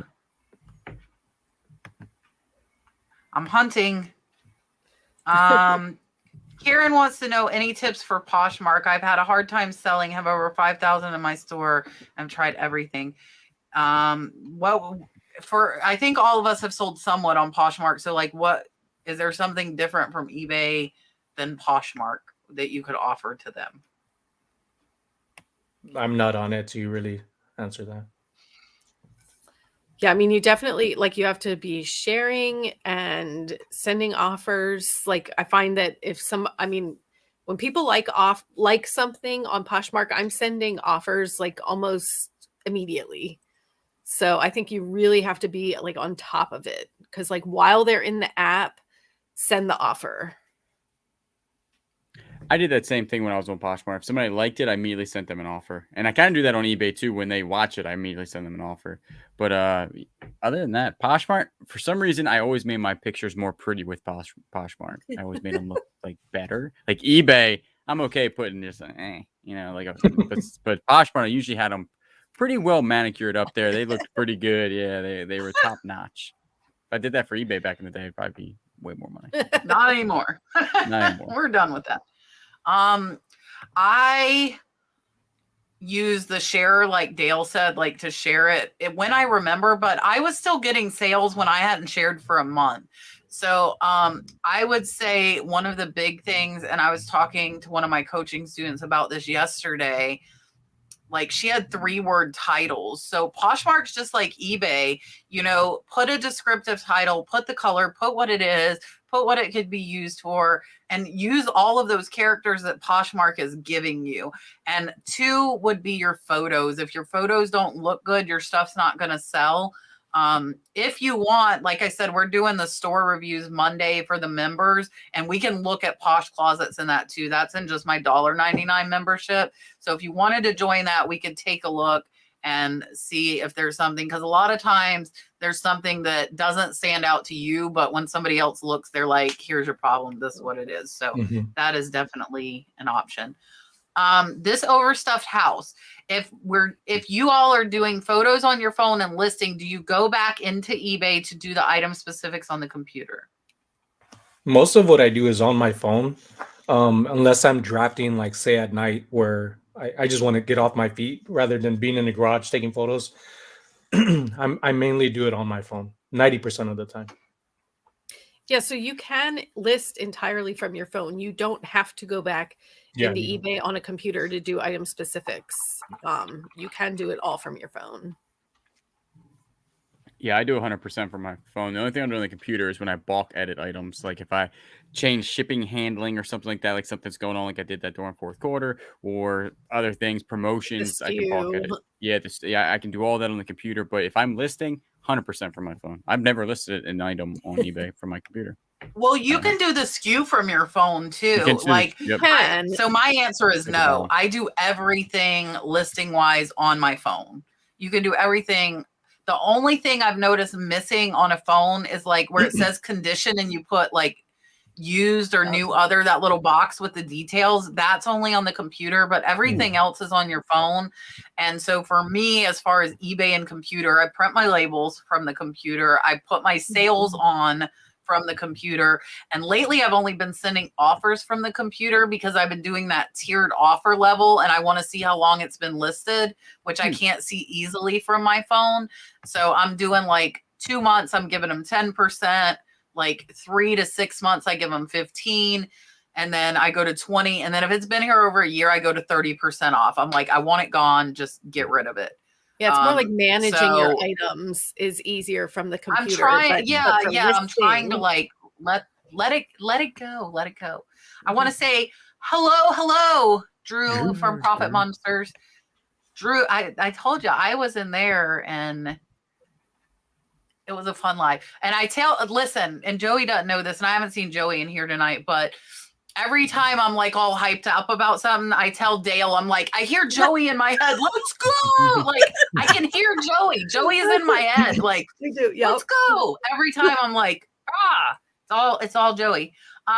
Resonance Universe. Once you have over 200 items loaded on eBay and you have an official store, do you feel the algorithms improve to drive more sales at that point?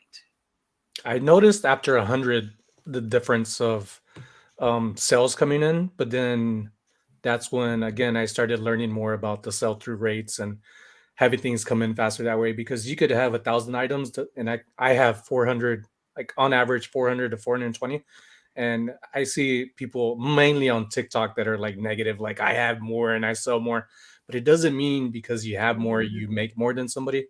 So I would easily just look at items better than wanting to be something that it's not. Yeah, I mean, I wish we all knew what the secret sauce is, but it's a closely guarded algorithm, so we can't say what goes into it. Yeah, actually, I would say when I first started and I was like listing a lot in the beginning, so I was like, oh, this is, whatever. I was making a lot of sales. I remember because I have photos. Instagram's real cool with like posting stuff, but also it's really cool that you can go back 2 years and look at your photos of what you actually did. And when I was beginning, I was like, I'm going to be a millionaire in like 1 year. If I scale this times 10, I'm a millionaire. That didn't happen at all. Like, it really didn't. Like I post more now, I have better items, but and actually, I would say like I was really making a lot of sales in the very beginning, and then it kind of like tapered down. Now I'm like evened out. Does that make sense? Like I was crushing it. Like there's also a change since then from when we first, however long it's been to now. The buyers and sourcing for stuff and the people who sell you. And we stuff, had the pandemic, like that was like a big kind of loop in it. So it was interesting, but I'm not a millionaire in a year, so. Are you I'm a thousandaire is what I tell next people. Year, Julian. Next year. Next year. I don't know that I feel like it does, because I know people that have like more than that and don't have a store and sell a lot. So I think for me, I feel like it's more listing consistently and finding the items that are popular, and like offers too. I feel like if you accept an offer, it like pushes you up somehow, because sales very rarely come in like one. You know, it's like you get a sale and then here's another one on a completely unrelated item.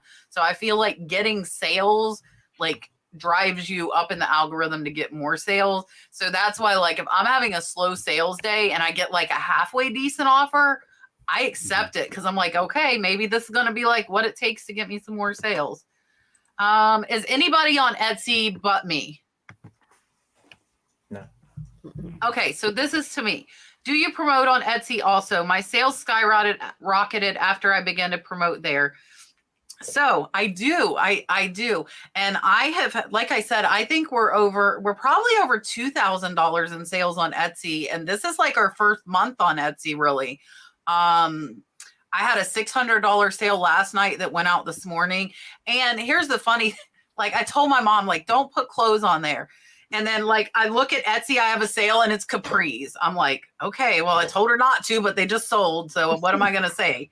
Like, so I'm promoting, I think I dropped mine to like $2 or $3 a day. I was doing $5 a day and I put it on all of my listings. And then I'm running 15% off sale, which I'm marking up. So I'm really still charging 15% more than eBay. So like all this stuff that's selling is selling at 15% higher than my eBay prices.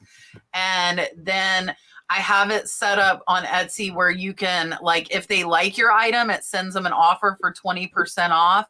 And then if they like put it in their cart, it'll send them like 25% off. So even with like that 25%, I'm still 5% over eBay prices. But I set up like all those little things that are automated by Etsy, where if they like my stuff or put my stuff in their cart, then Etsy's going to hit them with this email and this offer. So yeah. Dale, I'm glad you're back. I'm going to make you big screen. This question is for you. Pame wants to know, are ThredUp boxes really worth the money? So it's definitely a gamble. So I can't say that 100% of the time they're worth the money. But I will say that generally I make my money back and oftentimes find profitable items. So I just did a series of 4 ThredUp designer boxes unboxings, and like my daughter was the second one that I posted, and she had a pair of Gucci shoes that I listed for $350. I said earlier tonight I got a $250 offer that I countered and haven't heard back. But still, if you think about that, if that comes through, that paid for 2 of the boxes already. So in my opinion, yes, they're worth the money, but it's not 100% of the time. It's a gamble. It's a gamble. I like that. It's like the Goodwill mystery boxes. Yeah, no, that's fun. I've had to make myself get away with them because I like them a little too much. It's like why I can't go visit Sonny in Las Vegas. I'm a gambler at heart. I will not lie. Like but here's the problem. And if you watch me, you know I go all in with everything I do. Like there's no like dipping your feet. Like I'm diving. Like if I'm doing it, I'm doing it. Speaking of the Nurse Flipper retreat camp, all the private rooms were sold out, guys. They were sold out. So I got a second house. And now I have 2 more private rooms available on my big cartel store. So we have bunk rooms available, like top and bottom bunk if you want it cheaper. But the private rooms sold out in 4 days. So if you're interested in going, I added 2 more private rooms. And that's me jumping in like a mansion, a bowling alley. Like, why not? Why not? Because I can, right? So why should I not? Julian, and I'll tell everybody, I'm looking at beach houses. I'm between the beaches and the mountains for the next one. Like, it's not going to be, well, it'll be Florida if it's a beach. But if it's not a beach, it'll be in Tennessee or Georgia. We're going to go traveling, guys. You guys know. Oh, I'm going to tell you guys a secret. I'm going to tell you a secret. I got an email last night, and I don't know if she's watching, from a lovely lady named Melanie. This is amazing. Here comes Dalton back. Maybe he's decided to behave. Or maybe Brad heard me slurping my straw because he has a Coke with him. Peppa Pig. So got an email. She has her mom's estate. The house sold in 2 days, so she couldn't have an estate sale. The whole house, like, she has all of her mom's things, and they are all of the things I love. And I mean, all of the things. She has linen. She has daguerreotype photos. She has old antique photos. She has Native American pottery. Like, it's like got cats screaming. And she just found my channel. So I had not booked my room for Renninger's in 3 weeks. So to those of you that hope to meet me in 3 weeks, I'm going to be in Birmingham, Alabama. I am going to meet this lady, and I'm going to go look through her mom's estate like she invited me to. And I was on the phone with her till 2:30 in the morning, and Brad finally is like, you need to go to bed, get off the phone. But I was like so excited about this stuff. I was like, oh my gosh. So that'll be like my third private pick I've ever had. And it was weird because normally I have my room booked for Renninger's, and I hadn't for whatever reason. So now I'm booking a room in Birmingham, Alabama, and going to go there. Dalton and I are going to take a trip. Yesterday, he's like, I want to take a trip now. I think he's got used to all the traveling we do, and he wanted to go on a trip. He likes trips. Do you like trips? What was that last Airbnb that you said was so nice? He liked it so much. He was obsessed with the resort we stayed in when we went to visit Julian, because it had a kiddie pool that was only 18 inches. So he could like have full force in this pool. And he was so mad when we had to leave. Like he was like, I want to go to the beach. I want to go to the beach. So that's like my new, I'm like, I get overly excited and jump in, I guess is my point to that. I'm like, okay, I'm coming to Birmingham. Like, you just told me 2 minutes ago, but here I come. A beach. Yeah. You like the beach? Yes. Okay. I bet he will not want to leave the mansion either. That's just a little forethought. Yes. A beach. Beach. Okay. We know you like the beach. Lisa wants to know if you can file a claim with USPS on an item that was sent damaged. You can, but I will tell you that in my experience lately, they've gotten a little more strict. So for me, if it's like 20 or 30 bucks, I don't bother with it. I just take the loss and write it off, because what they've been doing a lot lately is making your buyer take it into their post office and like physically give them the damaged item. So I would say you can, especially if it's really expensive. You're going to need pictures from the buyer of the outside of the box. You need the label. They need to show how it was packed, and then they need to be prepared. They need to be prepared to bring it into their post office. They all see you. They all see you. Yeah, go ahead. Do you guys have anything to add to that? No, just nope. No, I agree with you.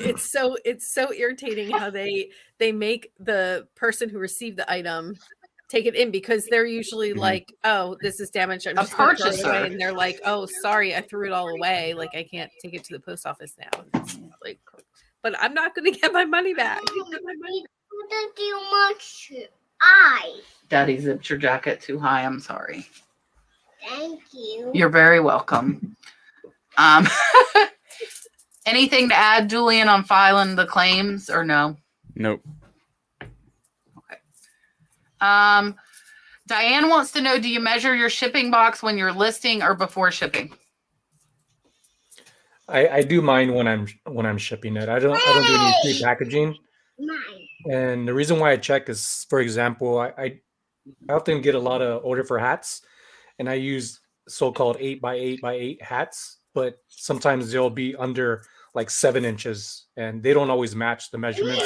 I always check them anyways, because the people who make them always change the measurements, and that little stuff could change the price on it. So I recheck anyways.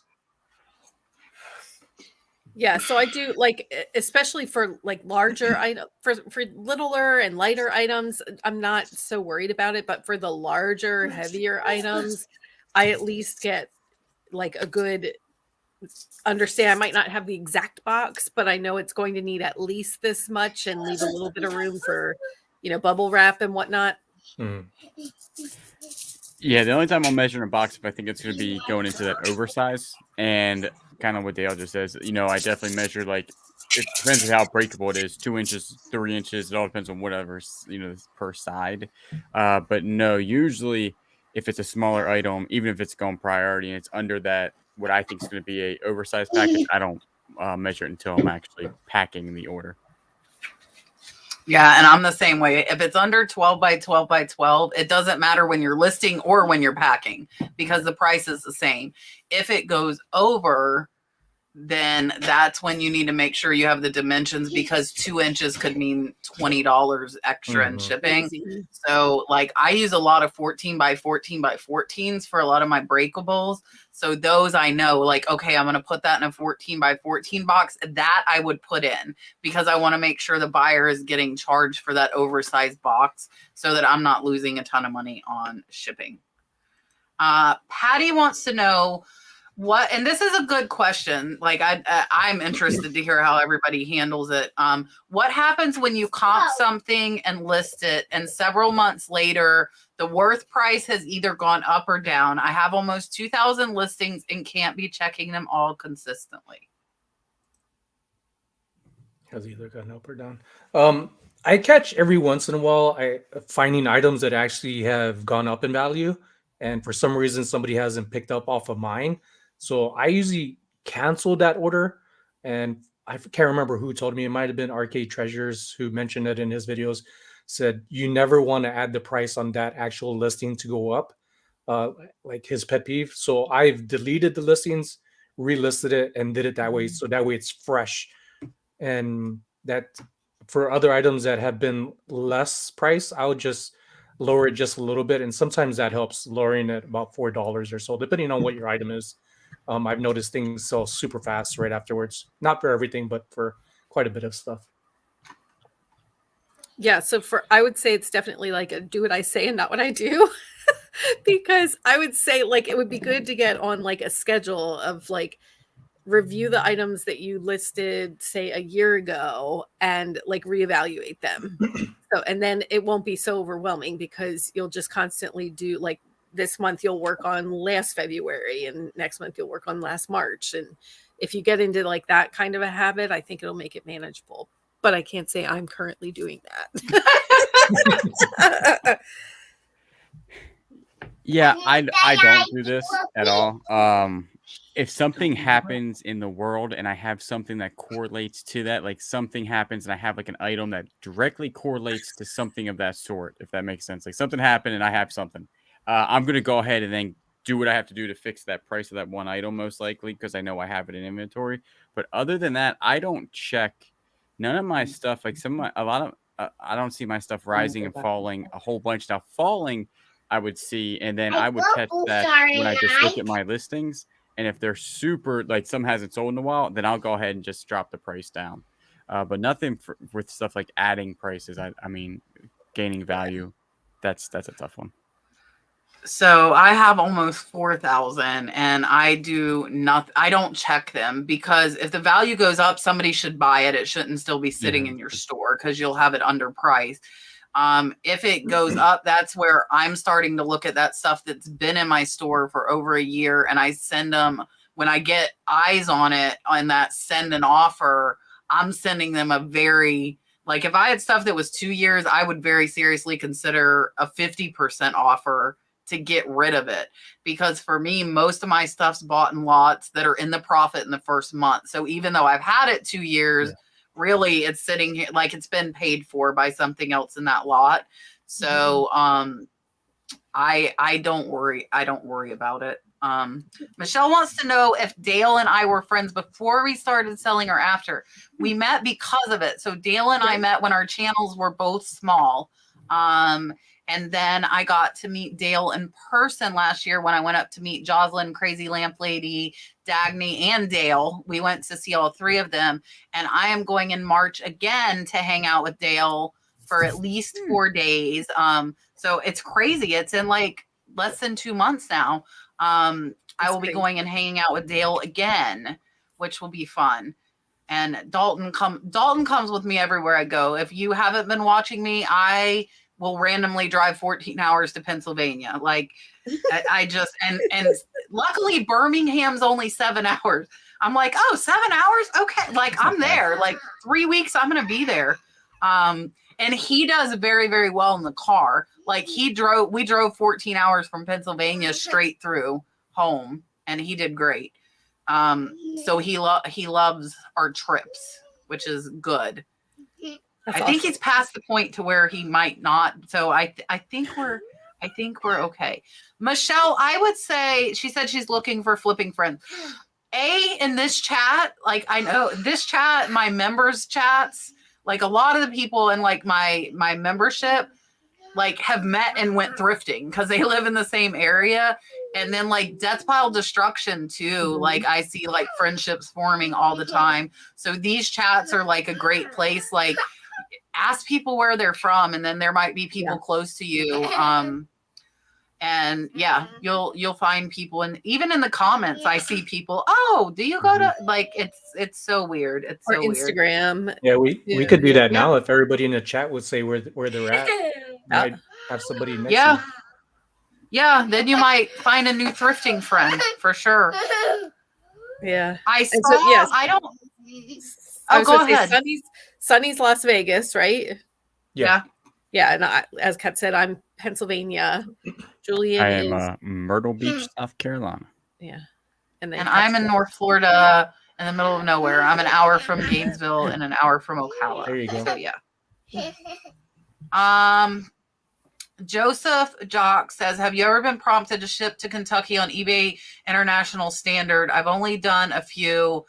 Okay, I'm going to answer this because we answered earlier. I'm the only one doing Standard International. And yes, I want to say it's about 50% of the time. So eBay Standard International is a company that eBay contracted. So it's almost like the global shipping, but it's through another company. So you don't get like that eBay protection. So like to file a claim with eBay Standard International, it's like 2 pages. And like I started and I'm like, never mind. Like I don't need my money back that bad. Like, That is pretty on you wear. thank We you got for people telling from me everywhere. it's pretty. That's awesome. Yeah, it's really crazy. So I was telling Dale, like the first 10 people that signed up for my retreat were from 10 different states. That's Isn't pretty that cool. crazy? Like it's so cool. Like, yeah, It's like not they're pretty. coming from everywhere. And like I finally got another Floridian. Like the last person to sign up was another Floridian. And I'm like, finally, like so there's only one other Florida person. There's only one other Florida person right now, which is I'm not sitting down. I see that you're not sitting down. Katrina wants to Sonny. Hi. So he really is like this now that you're seeing him live. Like I don't force him to do this on video. Sonny, I think you're probably the best one to answer this. I wonder if more spouses now appreciate what stay-at-home spouses do when they become full-time resellers. For me at first, I wasn't thinking about being like a helper at home. I was like, I'm just gonna do full-time reselling. But after a while, I started seeing how hard my wife works, which I already knew. She's a nurse, and when she got home, she was doing stuff, and I'm like, hey, you got to get some sleep, you know. And I've always been big on my wife getting rest. And she was like, well, I need to do this, and I was like, I'll do it. And then it was easy cleaning, say the kitchen, and then it's like, hey, can you do the restroom? And it was like, do I need to do the restroom, or can I do something else? And it's like taking out the trash is one thing compared to like actually cleaning your house, like keeping it maintained. It's a lot of work, and I actually put a lot more work in home now compared to reselling, which is really funny. But I have a lot more respect for like I look stay-at-home individuals or families because it's so much work, more than what I realized over these years. Yeah, that is true. I'm glad that it's good to see that you've stepped up to that role. I'm sure your wife appreciates it. Yeah, She for does. sure. Heather, I want to say, I don't think all of us need to do this, but she's saying the buyer said he never received his purchase, wanted a refund. He left positive feedback for me. eBay sided with him. How can this be? So for all of you, whether you're new or not, if you're not, you probably know this. If somebody files item not received, you have to go put in that tracking number again, or you have not proven you sent it, even though you ship it through eBay. If you don't go put in that tracking number again, they will side with the buyer. So if that happens to you, go get the tracking number off of the page, input it back into eBay, and then they will go ahead and side with you. So be very, very careful. And it's a pain because actually when somebody asked earlier, that's what's a pain that eBay could fix. Like, why do we have to go put in a tracking number again when we shipped it through you? Son. Yeah, seriously. Martha wants to know, when you all were considering becoming resellers, how long did you research before you jumped in? For me, again, it was the amount of money I was making and still make. It wasn't just so much of like becoming a full-time reseller. I'm very fortunate where I'm at here in Vegas that there's an abundance of things from apparel to hard goods to outdoor equipment, just so much stuff. I'm very fortunate to be in this area and make the money that I'm making. If I wasn't making that, then I would know that I would have to just continue working for another company until my part-time reselling became more of the full-time and my full-time became more of the part-time, kind of transitioning over. Yeah. So I probably only researched like a month before I started my YouTube channel about reselling and started like really jumping into reselling. But again, I'm just part-time and not relying on this for full-time income. So it's still just a fun side gig for me. Very little and way less than I should have, to be honest with you. That's like the most honest answer I can give you. I appreciate that honesty. Yeah. That's as far as it goes, buddy. Yeah, it was very, very little. And I went full time very quickly. And it is a lot more work. And like what Sonny said about, like, I don't know. It feels like I have less time, a lot less time. When I had a job, I still got stuff done around the house. But now that I'm home all the time, it feels like I spend a lot more time doing stuff around the house. I don't know how that really equates, but way less. I should have researched a little bit more. I'd still do it. Don't get me wrong. I still would do it. Yeah. But I'd have been a little bit more prepared. And I've been doing it off and on since 1999, since eBay started. So I don't know that I can really answer this. I've been like, I'm a hustler and I've been a hustler my whole life. Like I got to have a side hustle or five. Yeah. Julian, did you see Richard's super chat? And I see one from Mark too. I thought I hit Richard's. I did see Richard's.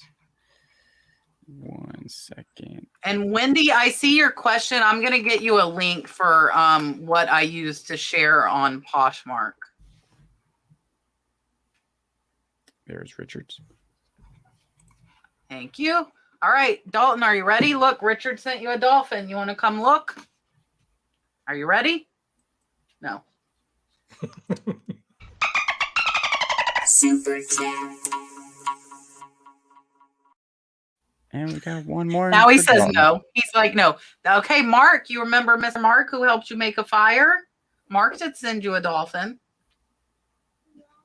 Come over here and I'll show you. So he's addicted to Tums. I'm not going to lie. So he's saying his belly hurts and he's full of baloney. And because he likes Tums. So this morning I was like, does your tummy really hurt? He's like, no. He just. My mom got my kids addicted to Tums when they were little. I don't feel Yes, just the little kids ones. Yes. Yeah. So now he's over there saying he doesn't feel good. So, all right, here's your dolphin from Mr. Mark. Super chat. Did you see it? Huh. I think he's mad I won't let him sit up here with me. He's mad I won't let him sit up here with me. He's like, huh. That's so funny. Sassy. He is. Wendy, I'm going to get this for you while everybody's answering this question. I think we asked this question last week too.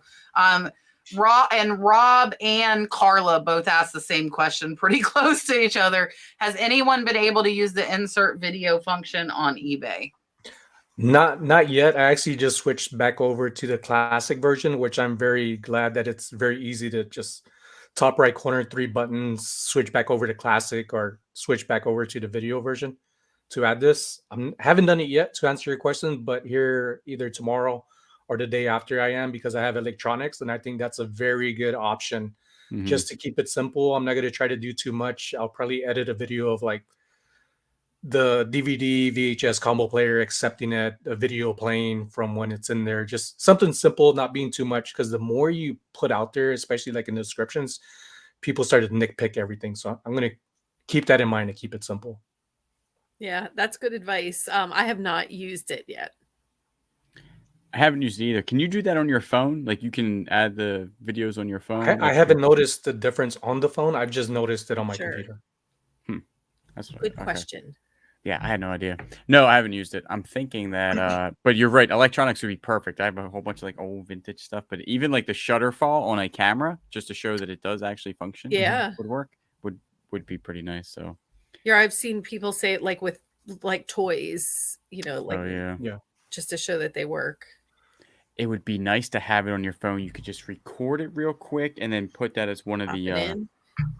I'll call eBay and get that. Yeah, I see Courtney Bolo Buddies is in the chat, and she said I like having my video in the description. So she does it a little. Yeah. Yeah, and I haven't tried it either. And that simple like ease of listing, I feel like maybe with like some of my higher dollar, like I might. I know you want a Tums. I know.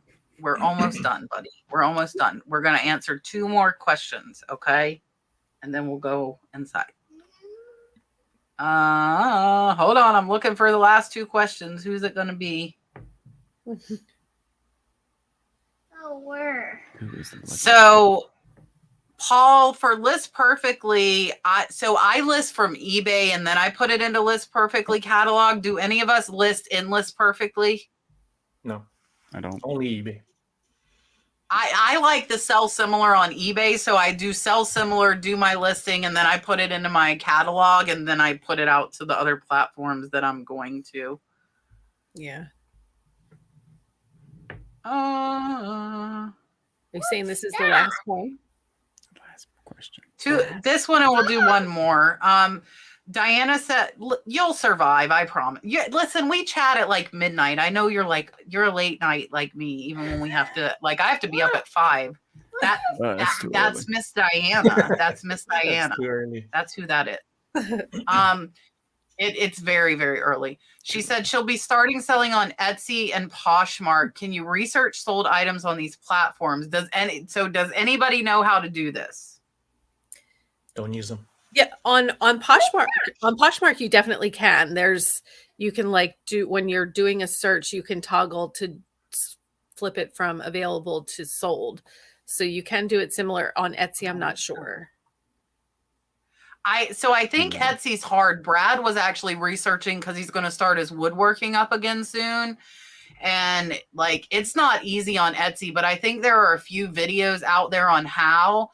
If I were listing on like Etsy, I'm marking stuff up 30% from eBay prices, and Poshmark I leave the same as eBay. And I feel like there's so many more typically of everything on eBay. I would still use eBay to comp your prices, even if you're not listing there. That is what I would do. Mm-hmm. I'm trying to find the final question. Dun, dun, dun. Now I'm like where everybody's saying where they're from. So we almost got through. And like I said earlier, guys, for some reason, all of the messages, it's probably like StreamYard overload, are not making it to StreamYard. So there probably are some questions that are getting missed because of that. Yes, sir. That's the dummy. Do you like that dummy? Mr. Harry gave us that dummy. You won't. I'm not taking the dummy down. The dummy hasn't been down in over a year. You don't need to play with the dummy. What's the dummy's name again? Because Sir Andrew. That's right. Sir Andrew. brother. I think I am at the end. So let me. Oh, what 10 states? Oh gosh, now I'm gonna have to memorize this. Missouri, Kentucky, Florida, Georgia, Texas, Massachusetts, Maryland. Dalton's copying me. And I think that's it. Was that 10? That might not have been 10. I think it's Florida. It said, yeah, Florida, Missouri, Kentucky, Georgia, Maryland, Texas. I don't know. A lot. We'll have to do like a map. Oh, You yeah. think it is? Okay. Oh, Yeah, Vicky just so- posted so- to Bethlehem. Sorry. And if you guys are coming to the retreat, we're almost done.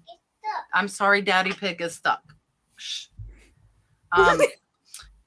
Peppa Pig's on the TV muted, so Daddy Pig is stuck, and Dalton's very worried. If you're in the retreat, I emailed out. There's a private Facebook group. If you didn't get it, send me a message so everybody can talk and chat. And I need to figure out like drinks and snacks and blah, blah, blah, blah, blah. So definitely. Yeah. Courtney Bolo Buddies, if you guys don't watch her channel's great. She's saying she looks at eBay and WorthPoint for comps on those other platforms. So that's a good thing to know. All right. I'm going to make Sonny big again. Thank you, Sonny and Dale, for coming on. I really appreciate it. And check out their channels. Mark and Richard have been dropping their links. Now I know if he has to come out here again, we know the result. So Mom. hold on. Wow. Okay. Here. So subscribe to these guys. If you are not subscribed, their links have been dropped and they're in the description. Don't drag him over. He's on his stool trying to get the dummy right now is what he's doing. So here is Sonny so they can tell you bye. If you guys have videos or like any lives coming up or anything, definitely let them know so they can watch out. So here is Sonny. Well, first, thanks for everybody coming to support the channel. I'm new here on Cat, but I've known Cat for like several years now, and glad she asked me if I would come on. And I hope to come on some other time soon. I do sell apparel, quite a bit of apparel, as well as electronics and other things. I try to make my videos educational and entertaining more than anything. And I hope you enjoy not only my channel, everybody else on the panel that's on here. And I appreciate you all for showing the support that you do. Hello. Thanks for having me on again, Kat and Julian. And I do, I had purchased a box from Kat. I still have not unboxed the reseller box that I got from you because I wanted to film like an unboxing and then a full, like how I get things researched and listed and do like a full like series on it. So I have to get that filmed and get that up. But other than that, I do a lot of unboxings on my channel and try to make it fun. I think the last 4 videos that were my whole family. So I have my husband and then my 2 daughters. Everybody did their own box. And then we had a battle of boxes to see who got the better box. That was a fun one. But thanks again for having me on. Yes, we appreciate you. All right, Dalton is here because I promised him he could come and say goodbye to everybody. Here, let mommy. I don't know if I can do this. Hold on. Let me move out of the way. All right, we'll make you. You want to be big? No, don't show him your teeth. Tell him bye. Look up there. Bye. Say thank you for coming. Thank you for Demi. Very good. All right, guys. I'm going to leave it on him. We will see you guys next Tuesday. We have Drew, Tip of the Mint Flips. I'm like way too big here. And Amber Resells. Amber Resells will be on with us next week with Tip of the Mint Flips. I am too big. I agree. All right. We will see you guys next Tuesday. Bye. No. Yes, we got to go. We got to go. No. Bye, guys. No.